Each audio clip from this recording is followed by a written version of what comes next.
Bienvenue dans la seconde grande étape du voyage. Après le parc Kruger et Johannesburg, on est maintenant arrivé au KwaZulu-Natal, donc qui se trouve dans le centre du pays, au nord de la ville de Durban.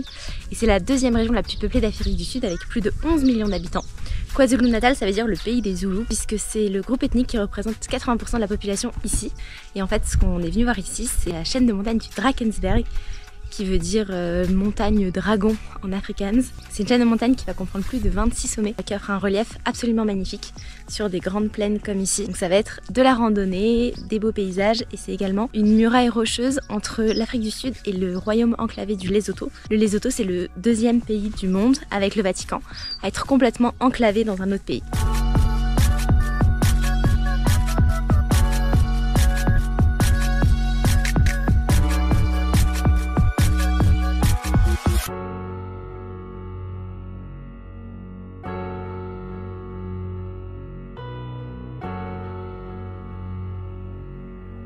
Ça y est, nous voilà arrivés vraiment dans le nord du Drakensberg. On est dans le Royal Natal National Park, qui est un parc avec énormément de sentiers de randonnée comme ça. Donc nous on a choisi le sentier qui va au Tugela Gorge et Tugela Falls. Il y a une cascade qui est la deuxième cascade la plus haute du monde et qui culmine à plus de 930 mètres. On la verra pas parce que c'est la saison sèche encore, elle est asséchée. Mais en tout cas pour le moment la randonnée est vraiment superbe.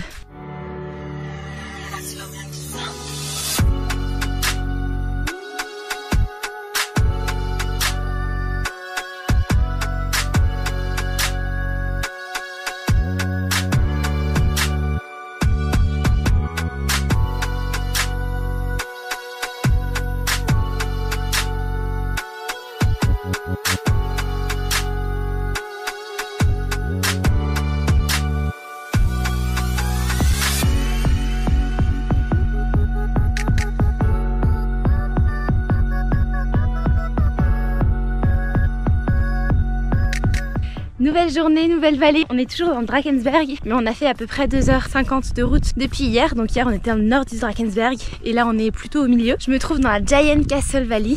Et ici, les sommets culminent jusqu'à 3300 mètres. Donc il fait assez froid, je crois qu'il fait 4 degrés. Mais c'est vraiment très sympa. Et ce qui est bien, c'est qu'il y a un camp qui se trouve donc juste derrière où on a dormi cette nuit. Et il y a plein de sentiers de randonnée qui vont de la plus courte à 1 heure jusqu'au plus long qui dure 8-9 heures. C'est vraiment adapté à tout le monde. Nous, on n'a pas trop le temps aujourd'hui parce qu'on a encore pas mal de route ce soir. Et là, on est en train de faire une petite rando de 2 heures. Absolument magnifique.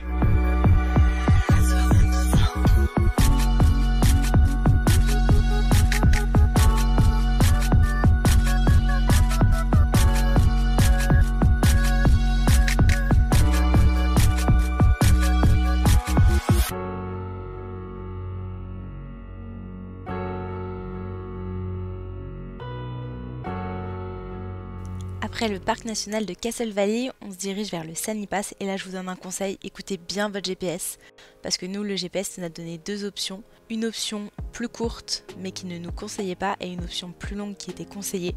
On a été têtus, on a longuement hésité mais on a choisi la version courte, ce qui était une grosse erreur parce qu'on s'est retrouvé dans plus de 100 km de piste. On a eu vraiment peur pour la voiture, il y a des endroits où on a cru qu'on n'allait pas passer. Finalement ouf c'est passé, mais prenez l'autoroute avec la version longue ou alors prenez un 4x4. Aujourd'hui on s'attaque au col du Sanipas, donc le Sanipas c'est la frontière naturelle avec le pays du Lesotho, donc qui est un pays enclavé au sein de l'Afrique du Sud. Et on a pris un guide pour faire l'excursion parce qu'on peut y accéder qu'en 4x4 et c'est une route qui est apparemment très pentue avec beaucoup de virages en épingle. Donc c'est parti pour cette journée.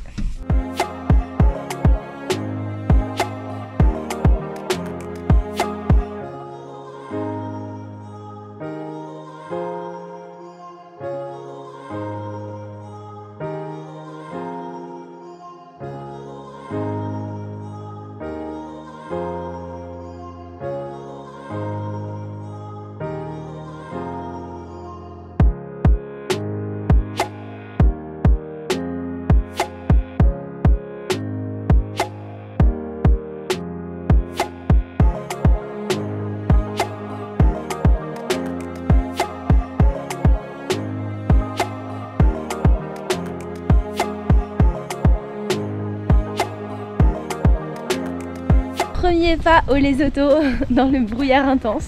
Là on est au poste frontière et le pays est juste derrière moi.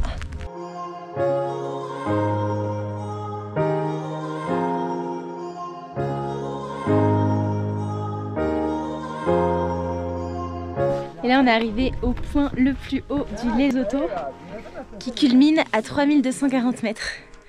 Et on est clairement dans la neige.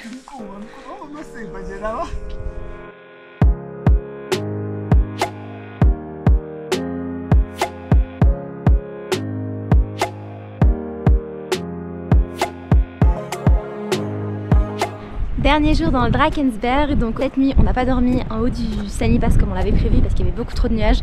Donc on est dans un petit cottage en bas près d'un lac. Et là ce matin on a refait le début de la route goudronnée du Sanipass pour avoir la vue qui est beaucoup plus dégagée qu'hier. Et de l'autre côté, côté Sanipass, on voit que c'est quand même assez nuageux. Donc on n'aurait pas mieux vu aujourd'hui. C'est donc la fin de l'étape dans le Drakensberg et au pays du Lesotho. Et on se retrouve pour la prochaine aventure du côté de Cape Town et de sa côte.